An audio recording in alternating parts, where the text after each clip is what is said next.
Hello students, आइए आज की वीडियो में सुनते हैं कबीर के दोहों की व्याख्या। पहला दोहा है, सतगुरु की महिमा अनंत, अनंत किया उपकार, लोचन अनंत उघाड़िया, अनंत दिखावन हार। देखिए यहाँ पहले अनंत, हर बार जो अनंत शब्द है उसका जो अर्थ है वो अलग अलग है। सतगुरु की महिमा अनंत, सतगुरु तो आप समझते हैं, उसकी महिमा भी समझते हैं कि जो सच्चा गुरु है उसकी जो महिमा है वो अनंत है। क्यों अनंत है? अनंत किया उपकार, उपकार मतलब उपकार किए हैं, क्योंकि सच्चे गुरु ने मुझ पर अनंत उपकार किए हैं।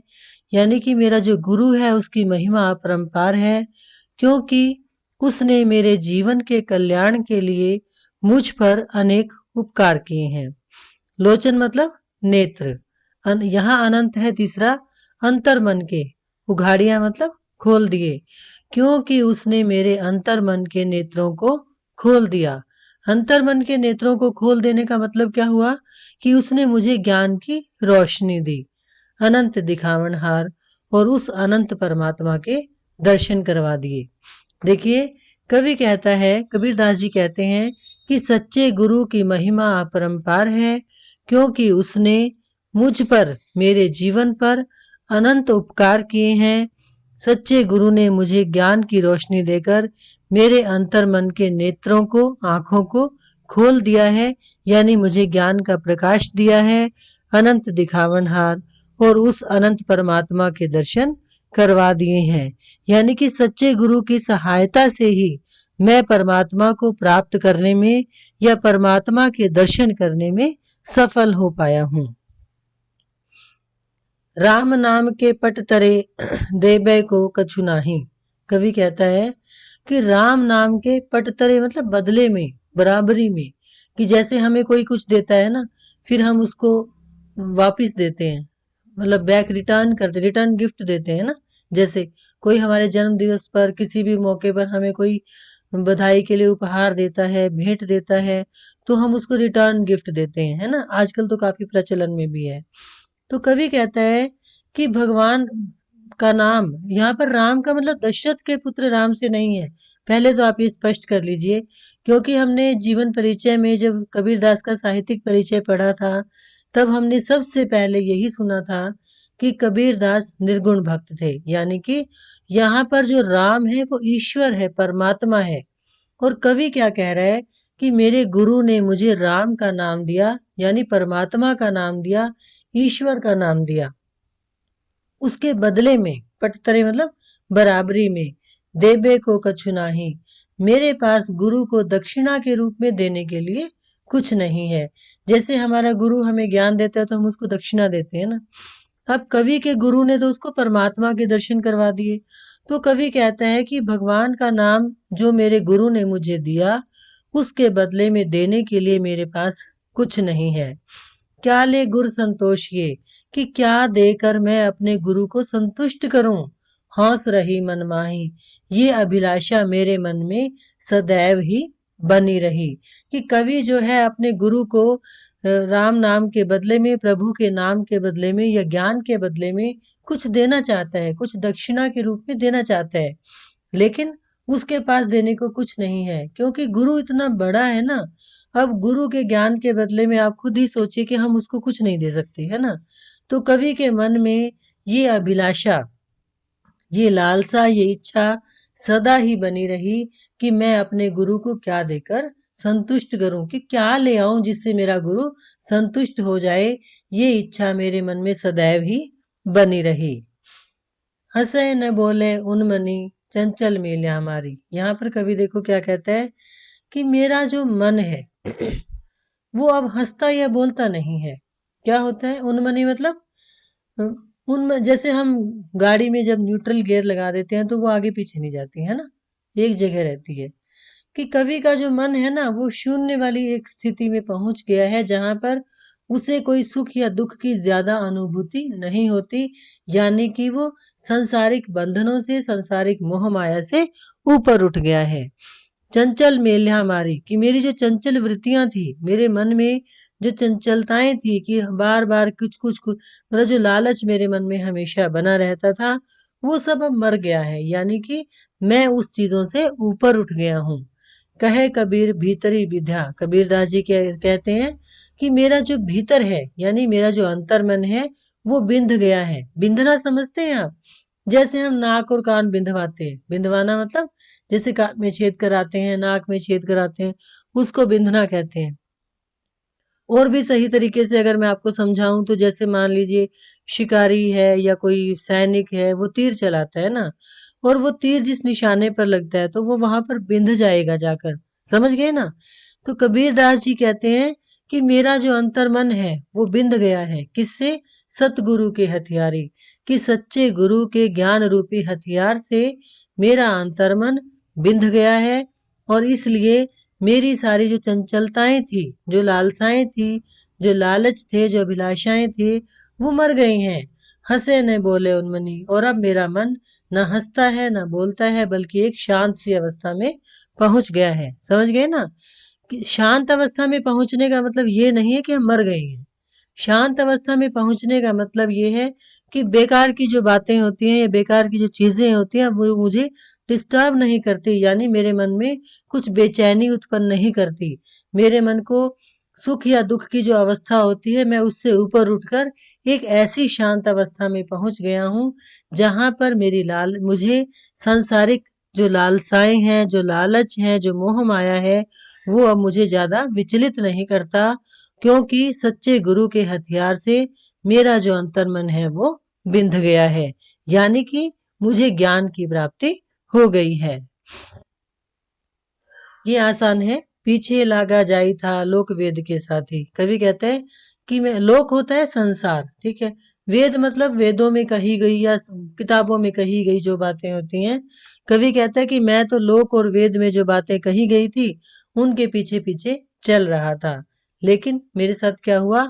आगे थे सतगुरु मिला, कि आगे मुझे सच्चा गुरु मिल गया। दीपक दिया हाथी, और उसने क्या किया? मेरे हाथ में ज्ञान का दीपक थमा दिया। यानी कि कवि जो है या मतलब मनुष्य जो है वो अपने भोलेपन में, अज्ञानता में अपने ही रास्ते पर चला जा रहा था, जो भी उसको पता था। लेकिन जब मुझे सच्चा गुरु मिला तो उसने मुझे ज्ञान का दीपक थमा दिया और मेरे जीवन में ज्ञान की रोशनी हो गई, अंधेरा मिट गया। यानी कि सच्चे गुरु से जैसे ही मैं मिला तो मेरे जीवन से अज्ञानता का अंधेरा मिट गया और ज्ञान का दीपक सच्चे गुरु ने मेरे हाथ में दे दिया। दीपक दिया तेल भरी बाती दई अघट। अब सच्चे गुरु ने क्या किया? दीपक दिया, ठीक है। दिया मतलब यहाँ दे दिया। दीपक किस चीज का? ज्ञान का दीपक। तेल भरी, और उसमें अपने प्रेम का तेल भर दिया। बाती दई अघट मतलब कभी ना खत्म होने वाली बत्ती भी उसमें लगा दी, ठीक है ना। पूरा किया बिसाहुणा बहुरी नामो हट। और इस प्रकार से मैंने यानी कबीरदास जी ने अपना बिसाहुणा मतलब व्यापार, लेन देन, अपने कर्मों का जो लेन देन था, मैंने इस संसार में पूरा कर लिया। बहुरी मतलब फिर से, ना आवो, हट मतलब बाजार, कि फिर से मुझे अब इस संसार रूपी बाजार में नहीं आना पड़ेगा। देखिए, एक दीपक होता है ना, उसमें यदि इतना सारा तेल भर दिया जाए कि वो कभी खत्म ना हो, और ऐसी बत्ती लगा दी जाए कि वो कभी छोटी ना हो। बत्ती छोटी कब होती है? जब तेल खत्म होता है ना। अब परमात्मा के प्रेम रूपी जो तेल है उसको भरकर, या गुरु का जो प्रेम है उसका तेल भरकर गुरु ने दीपक अपने भक्त के हाथ में दे दिया, और उसमें जो बाती लगी है वो कभी खत्म नहीं होने वाली है। उस दिए के सहारे, यानी कि कौन सा दीपक?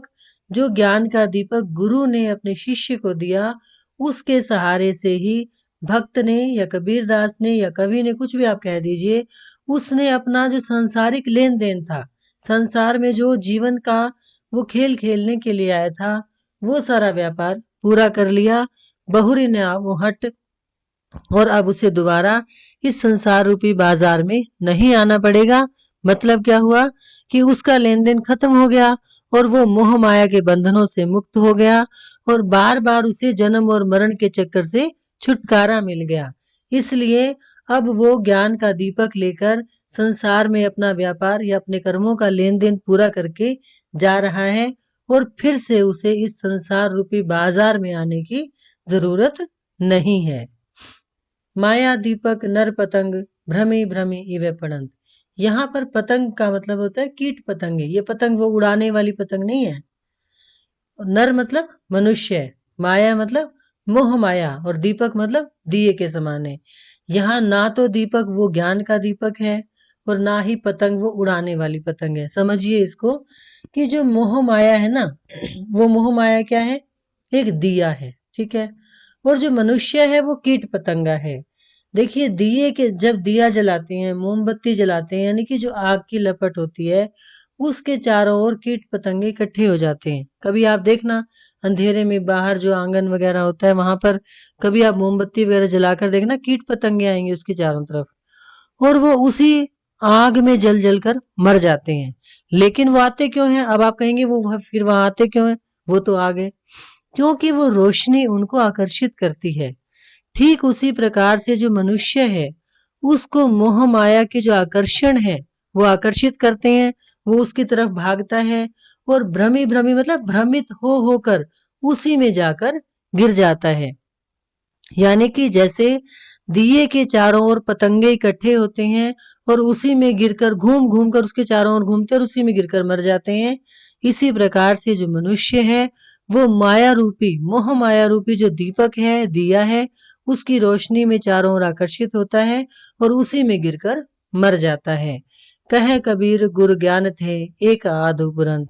और कबीर दास जी कहते हैं कि जिस व्यक्ति को गुरु का ज्ञान मिल जाता है, गुरु के ज्ञान की प्राप्ति हो जाती है, ऐसा तो इस संसार में कोई एक आध व्यक्ति ही होता है। और वो व्यक्ति क्या होता है फिर? उस सांसारिक मोह माया से ऊपर उठ जाता है, यानी कि उभर जाता है। यानी कि उसको फिर वो मोह माया आकर्षित नहीं करती है और फिर वो जीवन की मुक्ति को प्राप्त कर लेता है।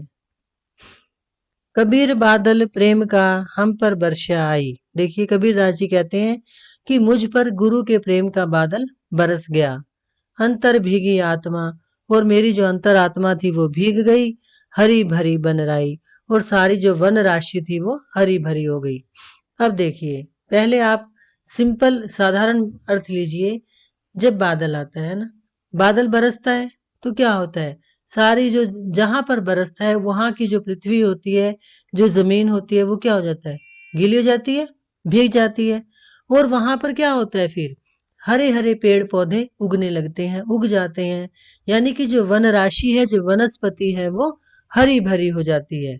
तो इसी प्रकार से अब दूसरा मीनिंग इसका क्या है, जो भावार्थ है वो क्या है कि कबीर दास जी कहते हैं कि मुझ पर मेरे गुरु के प्रेम का बादल बरसा और मेरी जो अंतरात्मा थी वो उसके प्रेम रूपी जल से भीग गई और हरी भरी बन राई, मतलब मेरा जो जीवन रूपी वन राशि है, मेरा जो जीवन रूपी वन है, वो हरा भरा हो गया। यानी कि ज्ञान की रोशनी से भर गया या जीवन की रोशनी से भर गया। इस प्रकार से कबीर दास जी कहते हैं कि गुरु का जो प्रेम है, अगर वो सच्चे गुरु का प्रेम हमें प्राप्त हो जाए और हम उसको सही ढंग से ग्रहण कर लें तो हमें हमारे अंतर मन में ज्ञान की रोशनी जल जाती है और हमारा जीवन खुशियों से, हरियाली से भर जाता है। तो ये थे बच्चों सच्चे गुरु की महिमा का गान करते हुए कबीर दास जी के दोहे। अगले वीडियो में फिर हम इसी प्रकार से कुछ दोहों की व्याख्या लेकर उपस्थित होंगे। तब तक के लिए आप इनको सुनिए। धन्यवाद।